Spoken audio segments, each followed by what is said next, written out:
Can you hear me? Yes. Oh, that's good. It's working. And apparently we're live streaming tonight, so it's quite weird. If you turn around and look at the camera, you'll probably be online.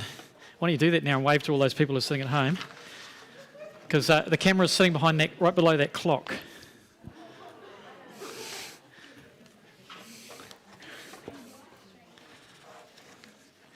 Hey, we have been looking at this whole, looking at Genesis, and hopefully you've been reading along. It'll be really helpful if you did, because you'll just get so much more out of these. But so we've covered the early stuff, and we're on to Abraham, and we've had 2 weeks of that. I thought I'd show you some of the geography of the area. So Martin, can you just flick up that video on screen?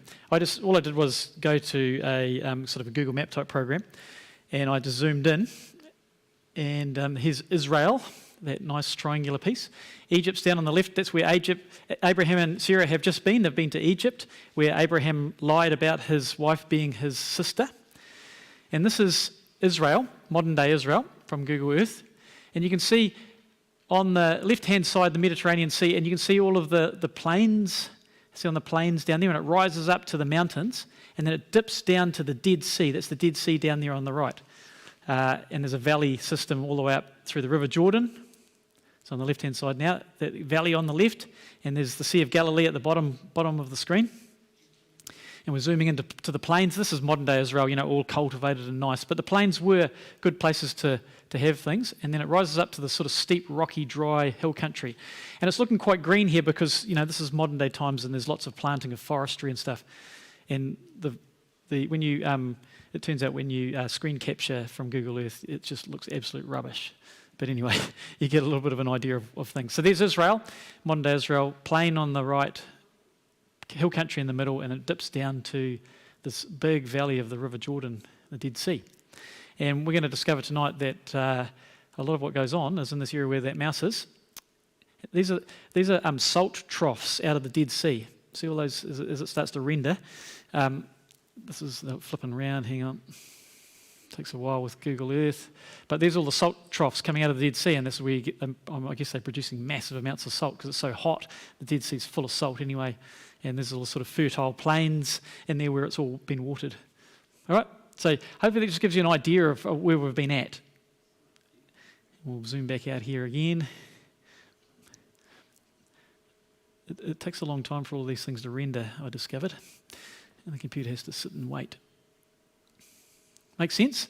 That is modern-day Israel. And amazingly, out to the right there, look how much desert there is in Saudi Arabia and stuff. The whole place is just desert in Iraq and Saudi Arabia. It's unreal. But I think back in the day, a lot of those areas were forested, and they've become desert since. Martin, can you flick up that first slide? And this will give you even a little bit more context. Next one after that. All right. So there's the region of the world. Israel is in that little bit by the Mediterranean Sea, next to Jordan. And let's go to the next one. Now, there's this green fertile crescent, it's called. On the right-hand side, that green strip running up there is where the Niles and the Euphrates rivers are. And they, of course, make the whole area green because there's lots of water there. And then Arabia in the middle is just all desert. And the story started for Abraham at where around about where the R is on the Euphrates River, okay? And he journeyed out of his homeland around that green strip, coming down towards Israel, where the red dot is, okay? So he moved over many years through there. Go another one, Martin. This is the journey he took. See down the bottom on the right-hand side, and the red line is where he sort of moved.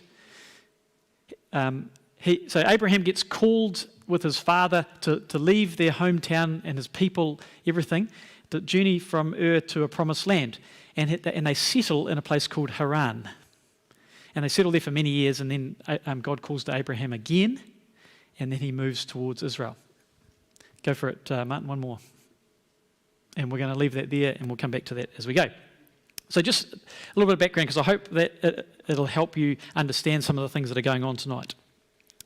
The place where Abraham was born and where his father lived, was one of the most prosperous cities in the world at that time. It was a major trade route. It had beautiful temples in it where they worshipped all sorts of different gods.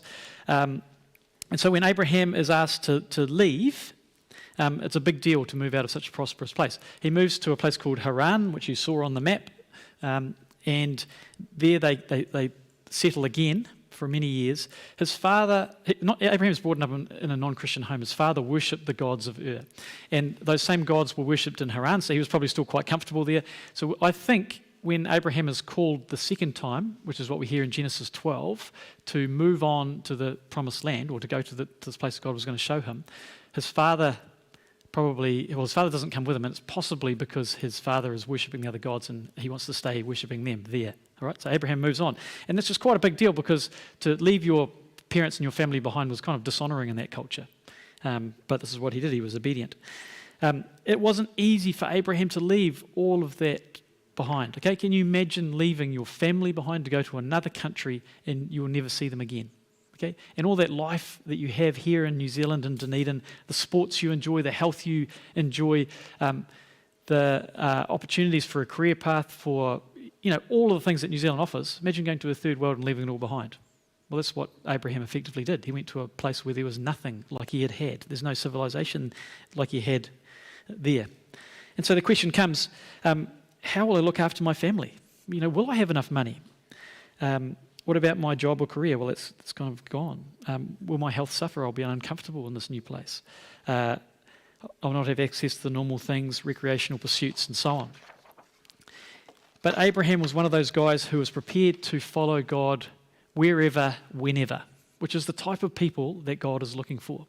Was there anything special about Abraham that made him want to be that type of person? Well, nothing that we're told about. We're just told that he was the person who said, yes, God, I will follow.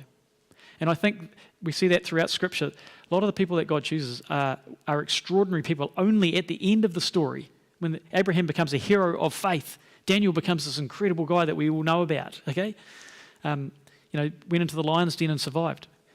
How did he start as a teenager? How did he start as a kid? He was a kid or a person who was, in the end, had a heart after God and said yes to God. And the first call, the first step that was made. And I've always asked myself over the years, would I be prepared to go and do anything, wherever, whenever God called me? And then how would such a call come? Would God actually call me? And maybe you've wondered that. And, as you read these stories from thousands of years ago, in another time, you might be wondering yourself, what's the relevance here? It's really easy to dismiss this as just a story thousands of years ago. But when you think about it, this story has been passed down over and over and over, from father to son to son to son to son, or to daughter, or whatever. Okay? Before there was any paper to write on, for at least 1,000 years, there was nothing to write on. These stories were transmitted, and they were transmitted over and over because they were so unbelievably important. And then they were copied out over and over and over until we got to the time where there was printing presses. Okay, and they were copied with absolute perfect accuracy, because we've found copies of these 1,000 years before another copy, and we've been able to check them and see what's happened over 1,000 years of copying. Has anything changed? 99.5% perfect copying. And the things that were changed were like a little letter in the middle of a word, and you could tell what was going on and what went wrong. All right, they were transmitted so carefully because the Israel people and then Christians knew that this was such an important message. And the message from this story is God is calling people to follow him. Okay, have you got that? How important that is, that it was worth all of that effort over the last thousands of years? It's not irrelevant because it's thousands of years old. It's even more important because it's been transmitted through those thousands of years. Well, if you were called, if I was called, how would I even hear it? I'll tell you a little bit about my story. I became a Christian at the end of my high school years. I went off to university here in Dunedin. I knew nothing about church. I knew nothing really about Christianity other than I had heard the basic stuff and I had given my life to the Lord. And as I started reading my Bible especially over that first year, and first time reading this new thing, I became fascinated with the stories, and I pored over them. I studied them where I could, and I wanted to tell others about them. And people encouraged me along the way at various camps I went on. I remember talking to people about, I'd love to be able to, one day speak about some of the stuff, and they encouraged me. They said, there's not that many people around who do that, who preach or who teach the Bible. And so I was encouraged. And I prayed about whether that God would call me into ministry or something. But there was never, ever a moment, like I presume Abraham had, where he heard God audibly speak to him. There was never a Moses in the burning bush situation where he saw this thing and God spoke out of a bush. Nothing dramatic like that ever happened to me. Okay? Instead, what happened is because I was interested, different opportunities came up to lead my hostel Christian group, to lead my phys ed, to lead a Christian group at phys ed school, to get involved in TSCF, tertiary students on campus. And as those opportunities came up, I thought, I'd love to do that. So I jumped in there and did it. I was attracted to those things and I got involved. And the thing is, why was I attracted to those things? They were appealing because I was already interested in them. And I know this is a little bit subtle, so listen carefully. I think that is the pathway that most people find God's call in. Okay?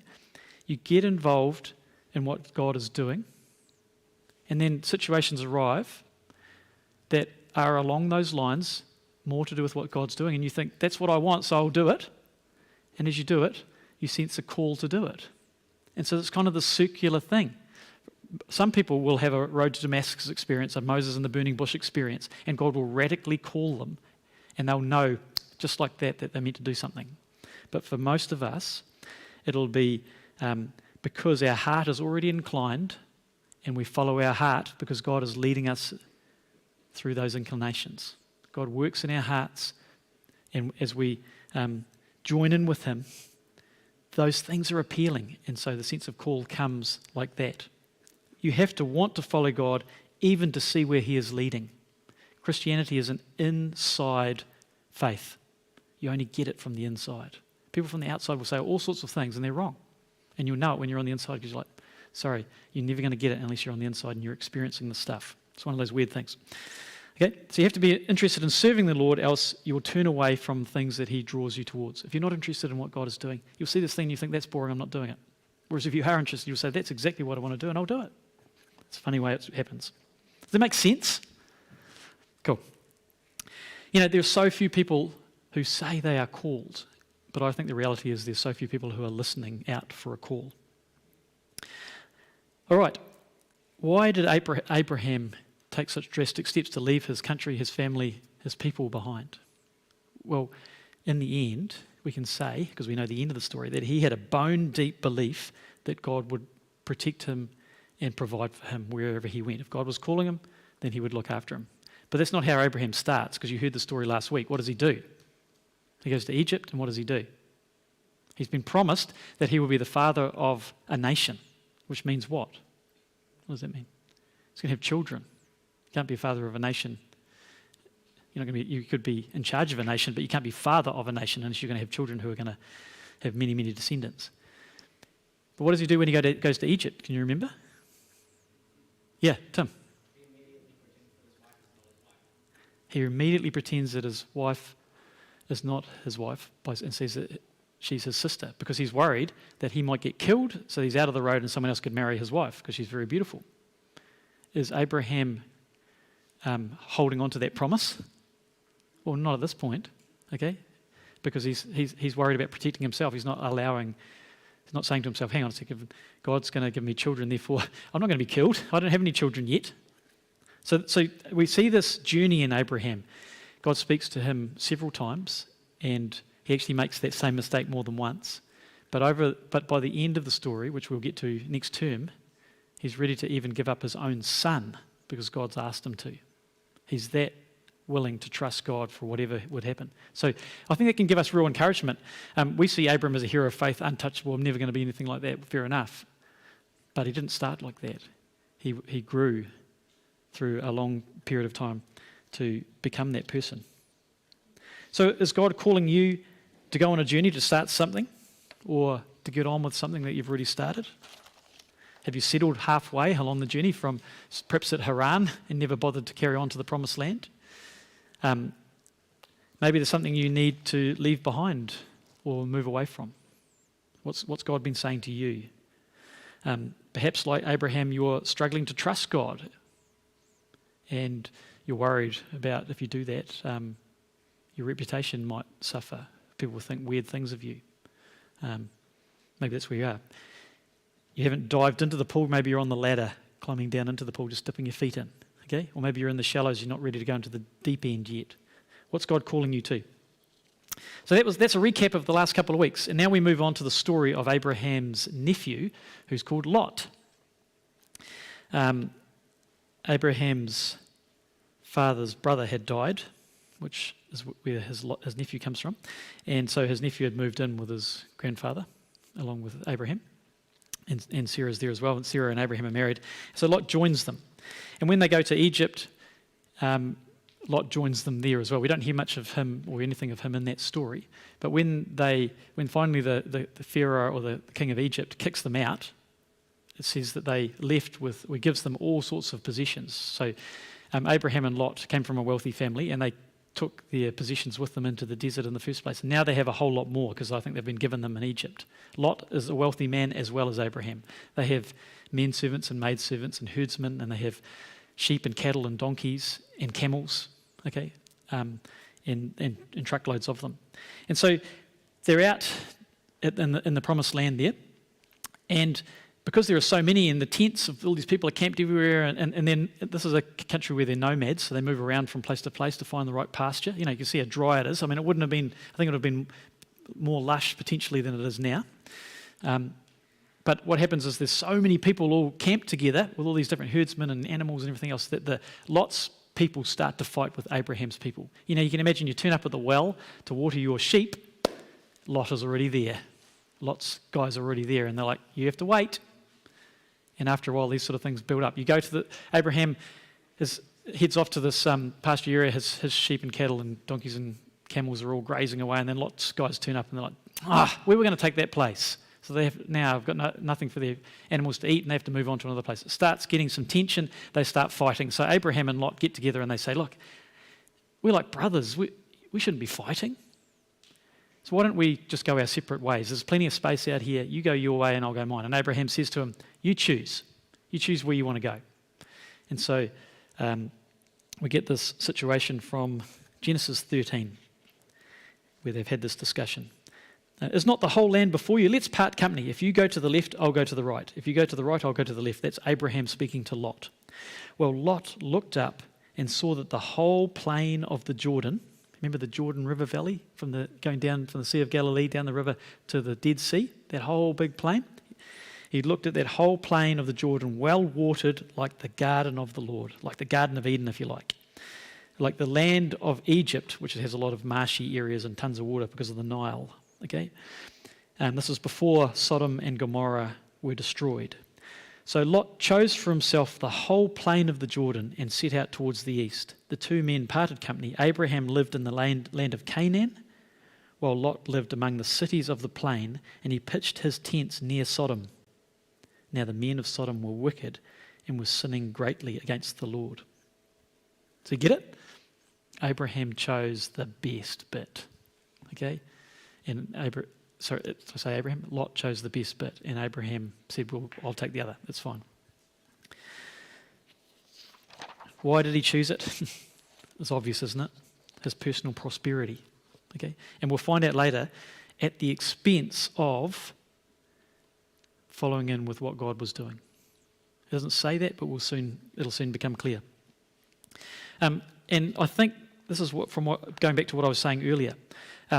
If you cultivate a heart to have an interest in the Lord and what He is doing, you'll naturally choose the things that God is doing because you've got an interest in those things.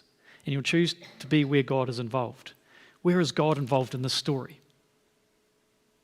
He's involved with Abraham. He said, this is the land I'm going to give you.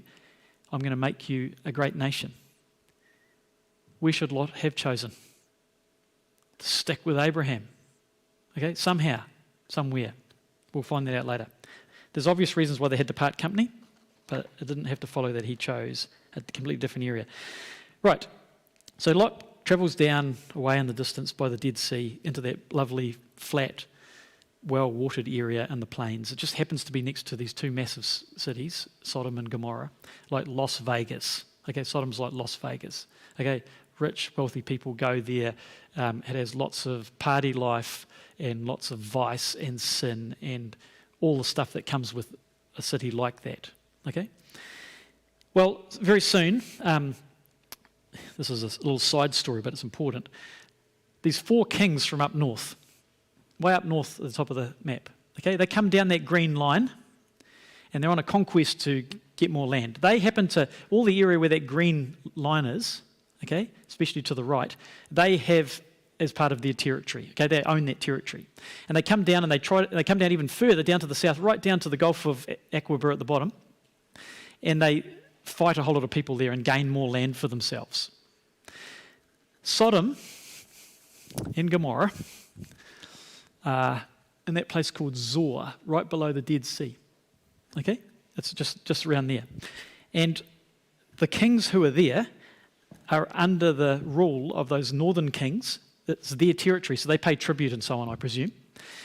But as these 4 kings who have come down the green line, as they're heading back south, the guys in Sodom think, this is our chance. These guys are all battle weary, okay? And this is our home territory. We know this country well. So let's fight them and get rid of them so we don't have to be under their occupation anymore, and, paying tribute to them and so on. And they head off to fight these guys. They don't do their calculations right. And they've got 4 kings. They've got 4 and the other's got 5, actually. 5 kings. Anyway, they lose the battle. And the guys in the green carry all the people of Sodom, and that happens to include Lot because he's living nearby. Lot and all his possessions and all his family and people get carried off and they start heading north. One of the servants of Lot heads off in the direction of Abraham and gets away, and he tells Abraham what's happened. Abraham rounds up 318 well-trained men, and he goes and conquers those kings on their way back, and he rescues Lot and all his possessions. Okay? And then we have this famous story where the king of Sodom comes out and Abraham pays tribute to a priest. We won't worry about that story. But Lot is rescued with all his people. Everyone is saved. Even all of his cattle and livestock, everything is saved. What does he do now? Does he stay with Abraham? No. He heads back down to where he came from. And I reckon he must have become friendly with the king of Sodom on the way back. Because the next time we hear of Lot, he's no longer living on the plains. Guess where he's living? In Las Vegas. He's in Sodom. He's no longer on the plains anymore. Maybe he became super friendly with the king on the way on the journey back, and he decided he would do well there. Because he's not only living in Sodom, he's one of the elders. And we know that because he's found at the gate of the city. And the elders always were at the gate of the city. It's where if anyone had problems around financial transactions or they wanted legal advice, they would go to the elders at the gate of the city, and the elders would settle the issues for them, give legal opinion, help work out, if you want to do conveyancing to buy a piece of property, you go to the elders and they would do the conveyancing for you, say this changed hands and did this, and they'd write the contracts up and all that sort of stuff. Lot is one of those guys. He's at the gate of the city. So he's a big time person in the place. All right. All of that is background to what's going to happen next. Abraham, one day, is under this tree in the heat of the day, and these 3 people turn up. It turns out that one of them is probably Jesus. Okay. He's usually called an angel of the Lord in the Old Testament. Okay, I won't go into all the details of that. You can ask me some other time about why people think it's Jesus. And there's 2 angels. There's 3 of them. Okay, we know that 2 of them are angels, and one of them is probably Yahweh. And Yahweh as in the Lord, as in God. God never appears to anyone in a way that they can see him. God dwells in invisible light. He can't be seen. So who's the human form of God? It's always Jesus. Anyway, that is technical theological detail. Abraham rushes out to be hospitable because that's who he is. Okay, he does what is right in the customs and he gets these guys in. And they've come to tell Abraham that he's going to have a child through Sarah. It's not through his maidservant and these other things that have been tried. Okay, and then just as they're leaving, the Lord says to Abraham, he's the person who is the Lord out of those 3, he's kind of like speaking to himself in his head. He says, I wonder if we should really keep this from Abraham, what we're about to do.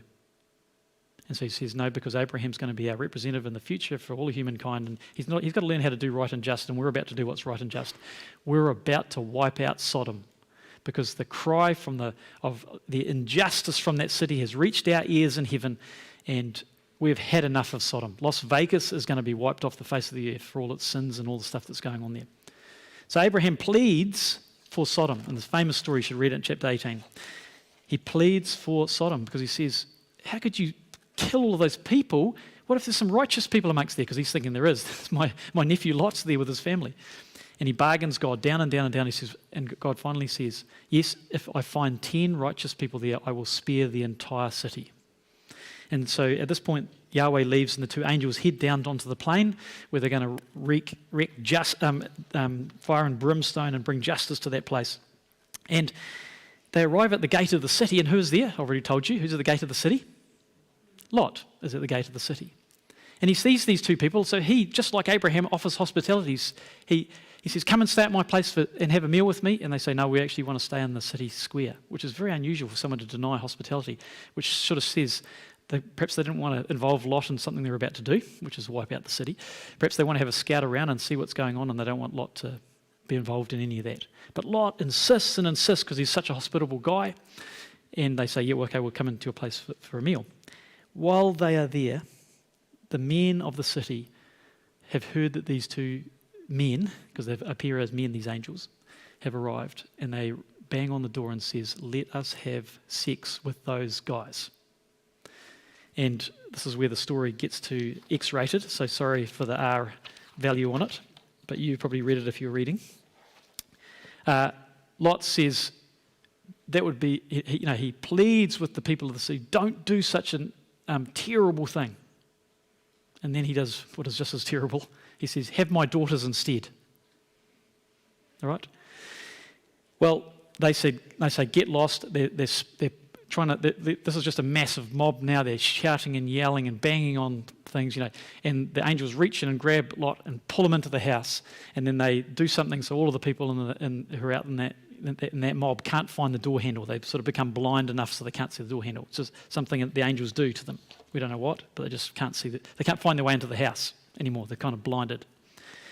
And then the angels explain to Lot, you need to get out of this city right now because we're going to wipe out this place. Gather all your family and get out. So his wife and his daughters are there, obviously. And he says, go and tell your sons-in-law to get out. But his sons-in-law think he's joking when he says this, so they stay. And they're trying to get all these guys together, and the angels finally grab them by the hands and just haul them out of the city and drag them way out into the plains. And as they're going, the angels start to rain down sulfur and brimstone, and the whole place is just burned to a crisp. All right? And it's that famous story where Lot's wife clings on to the past and she goes back. And as she goes back, we're told she's turned into a pillar of salt. The sulfurous salt that's raining down engulfs her and just piles up around, and she's dead. All right? That's the story of Lot, except it gets even worse. All right? Lot, he's lost everything. He's lost all that he had. He's a wealthy man. He's nothing. He spends the rest of his life living in a cave near the plain where Sodom was burnt. All right? And you can read the X-rated next bit if you want. All right? But that's all we ever hear of Lot from here on in. All right? That's the end. It's not even like the prodigal son where he goes back and finds Abraham and says, can I come and live with you now? I don't know why he didn't do that, but he stayed on the plain. Perhaps he's just so in despair of what's happened. He couldn't do anything more. He's an old man by now too. Well, what do we take from a story like that? The first lesson is reasonably obvious. It's all around the choice that Lot makes in the first place. He had a choice of where he went. He chose the plains. He chose prosperity, ultimately over staying within the sphere of the promise that has been given to Abraham. Instead of staying with Abraham and being part of the promise for the future, he chooses to go to another place which is all about himself. And I don't think he thought it like that at the time. He just thought, cool, that looks like a great place, I'm going to do well there. But that's in the end how the choice turns out. Could he have done differently? You can discuss this in small groups. I reckon he could have. Surely they could have come to some sort of different arrangement other than we never see each other again, or that we have to part company so much that we are completely different spheres of life. He could have chosen the hill country, by the way, and not the plains, and Abraham would have got that. He could have chosen not to be parked right up close to Sodom. There's plenty of area on those plains, not to be right next to Las Vegas.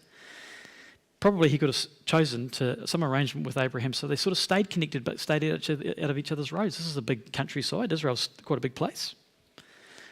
But instead he chose a place where he is likely to end up being tempted. If you live next to Las Vegas, if you live next to all sorts of things, if you have company with people who are very different to yourselves, with different philosophies and ideas, you will be pulled down to where they're at. Do you have a question, Odin?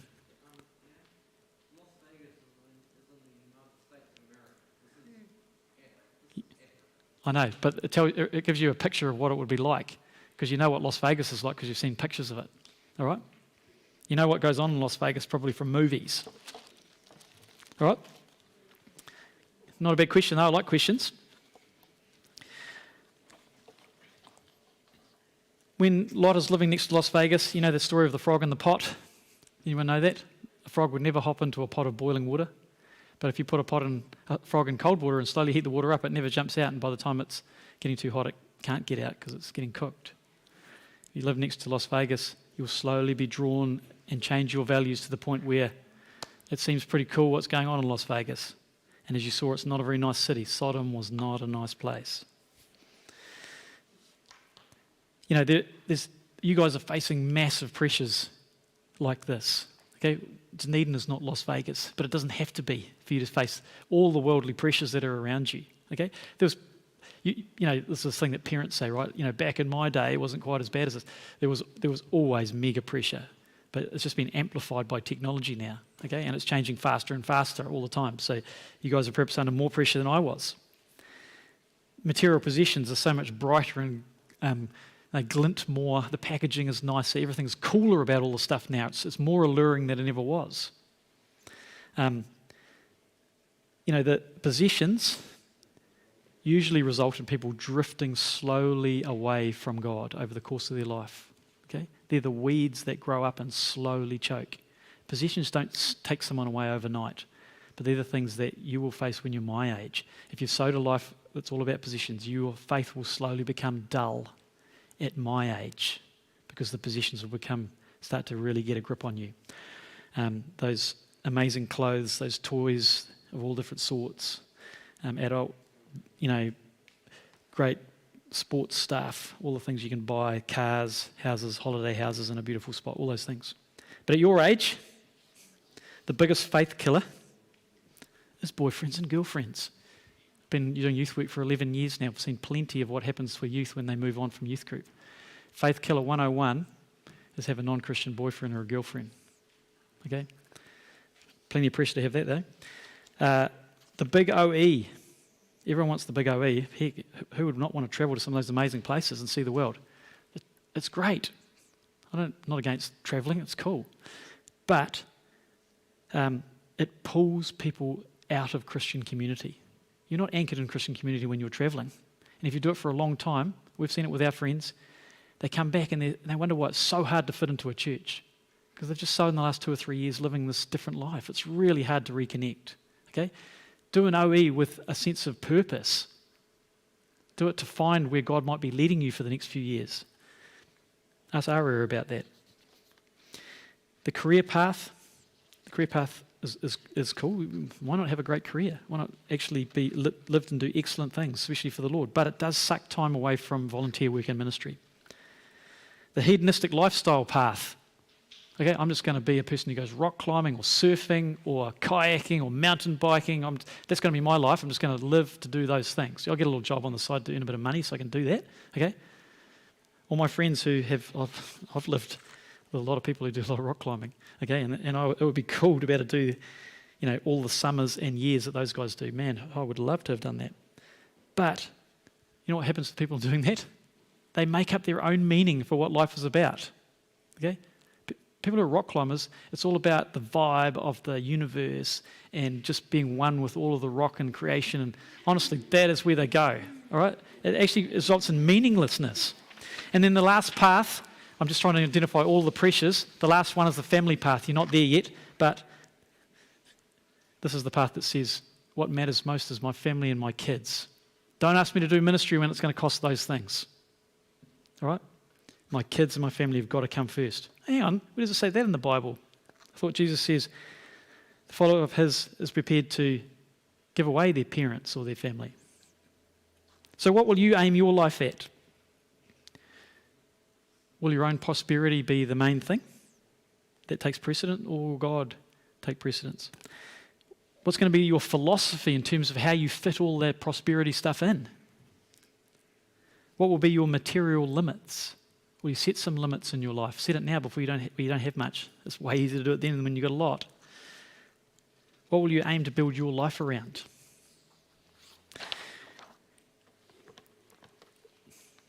You know, I found an interesting thing about this. When Lot moves down onto the plain, the area he moves to is probably outside of the promised land.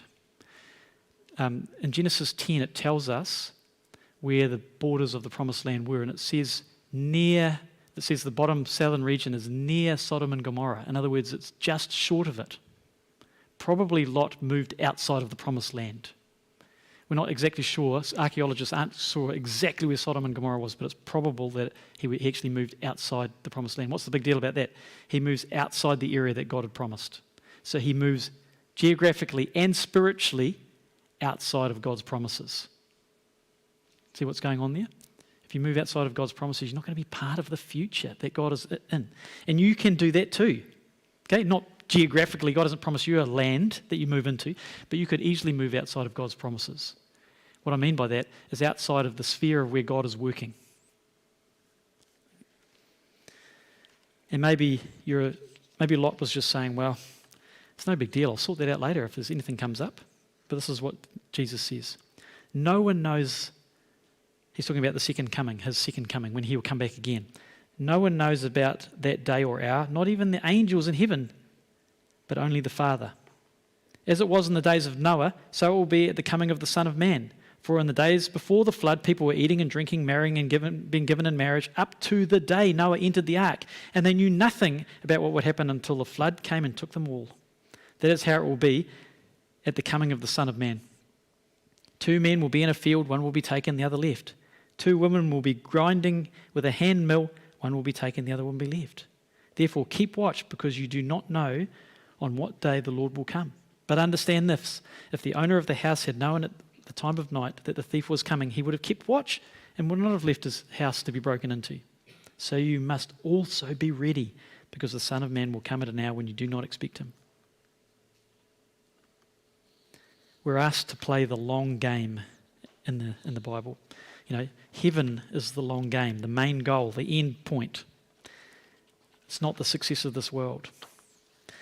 And just to finish with my own story again, is although I haven't had that sense of dramatic call, I have chosen a path that's been about ministry. And one time I was on a retreat and we were in Queenstown. That's where I live actually. And where I was walking along the lakefront, just looking at these beautiful, massive mansions that are only used about 2 weeks a year for people's holiday houses. And I was thinking to myself, oh man, it'd be good to have that, and look at that beautiful place, and wow, look at that, 15 dining rooms or whatever they've got in these places. And I suddenly thought, hang on a second, you didn't choose that path. You chose a path of ministry. So why are you thinking that would be wonderful when you've chose a different path? And it made me realise that from this point I needed to accept that have you heard that phrase, if you've made your bed, you must lie in it? Okay, I've chosen that particular option. So why am I looking for something else? If I choose that option, then I'm prepared to have whatever that option gives. And so I stopped looking at beautiful houses and said, I've got to be content with whatever I have. Stop trying to have something else that you didn't choose. It's dumb. And I've found that one of the greatest things you can get involved in is Christian leadership. If you want a sharp faith, okay, get involved in leading others. Because there's only so many times you can be up here talking about this stuff and not do it yourself. Okay?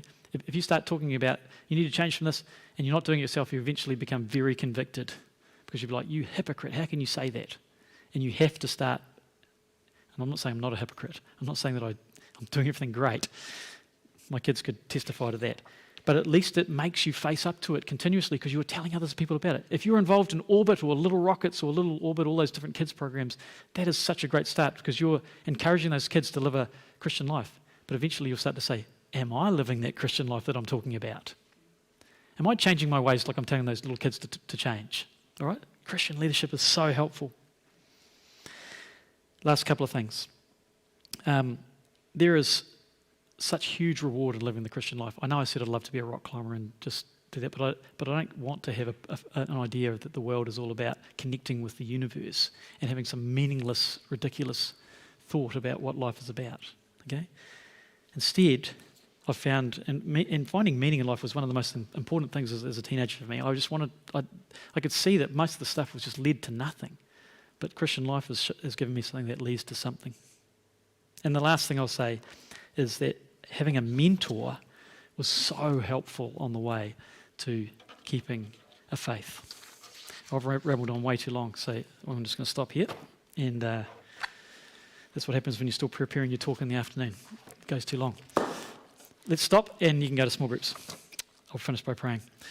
Father, thank you for your word to us through thousands of years of copying and translation and transmission and passing it on.